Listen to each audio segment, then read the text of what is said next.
Hey Ben, it's Mr. B. Here's a quick look at our long journey together. A lot of photos from the last 5-6 years.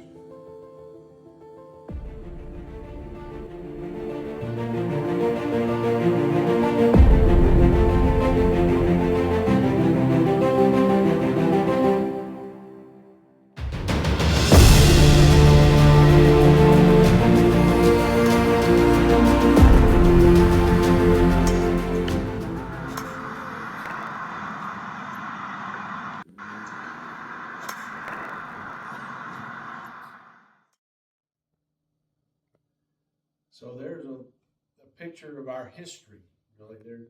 That goes back to when you were age 11, I think, Ben, and that was when Ben Eichelberger, the golfer, was born. I don't know if you remember, but the first day we went on the golf course, you pulled your driver out. You had about 100 yards to the green. I think we were on 17, and you lined up over in the left trees. I said, "What are you doing?" You said, "Well, I was told if I was going to hit it to the right, just line up further left." And we said, "Well, we've got to change that." So we reached in your bag. We took out a 7-iron. We lined you up. And I said, "Okay, just swing hard and left and go." And you hit it dead straight on the green. And your eyes grew and your confidence grew. And that's when you became a golfer.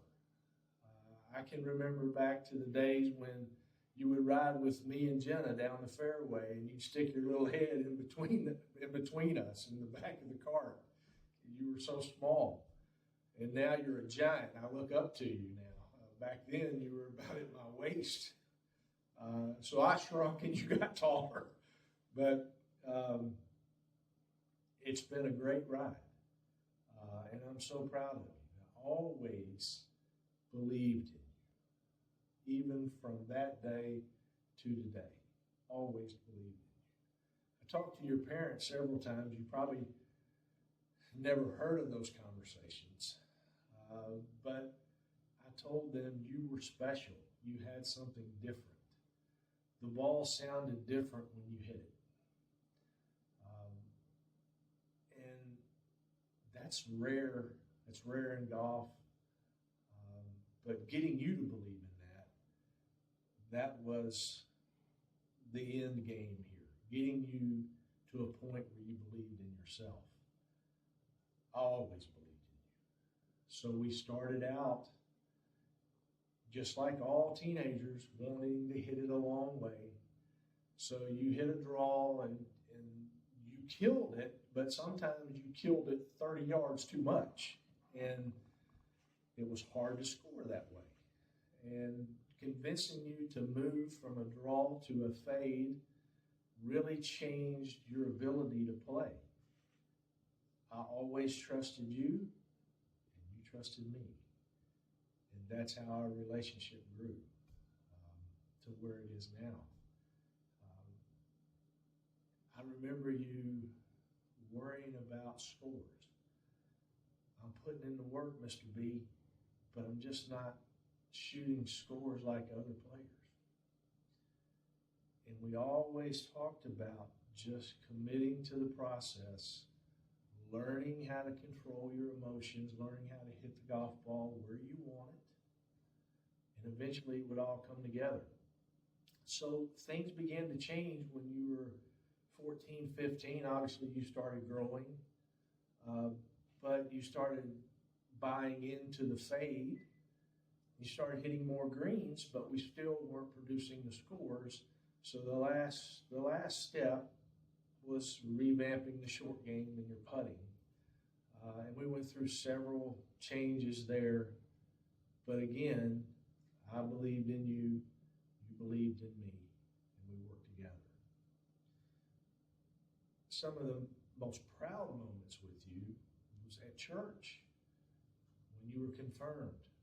I was so proud of you that day, and I still am. And then how you handled yourself with others.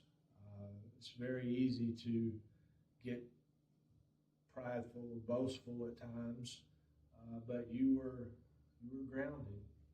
Um, and you kept fighting, and you kept working. We had many texts late at night trying to get through some things.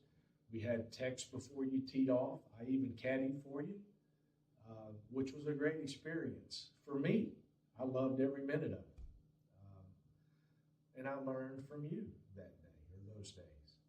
Hopefully you learned something from me. But as we moved through the process, you got better and better and better. And then finally, I can remember us talking to one another about, am I ever going to break par? Am I ever going to be able to do it? I said, it's going to happen, and when it does, the floodgates will open, and it will happen time and time and time again, and it did. You finally broke par, and then you had 4 or 5 events where 67, 69, 70, breaking par. I'd look up, I had my app open. I was always watching you, even though you didn't know it. I was checking every score, and I saw those red numbers. I said, there it is, Ben, there it is. And even here lately, you had some self-doubt when you were about to sign. And we had that discussion, and lo and behold, the next day, you wore them out. You had, I think, the third lowest score in the event that day. So, again, it goes back to the same thing. I believed in you, and you believed in me. And we worked as a team. So, here we are. You're about to enter college. You signed to play D2 golf, NCAA. You'll go all over the South. I'm so thankful for this journey, getting to know your family, getting closer to them, just letting me be a part of all of that is very special to me. I've said all along that you're special. You're a special talent, but more than that, you're a special young man. Not always are you able to say that. It's not always the complete package, but you are. I will always cherish the time that we had together.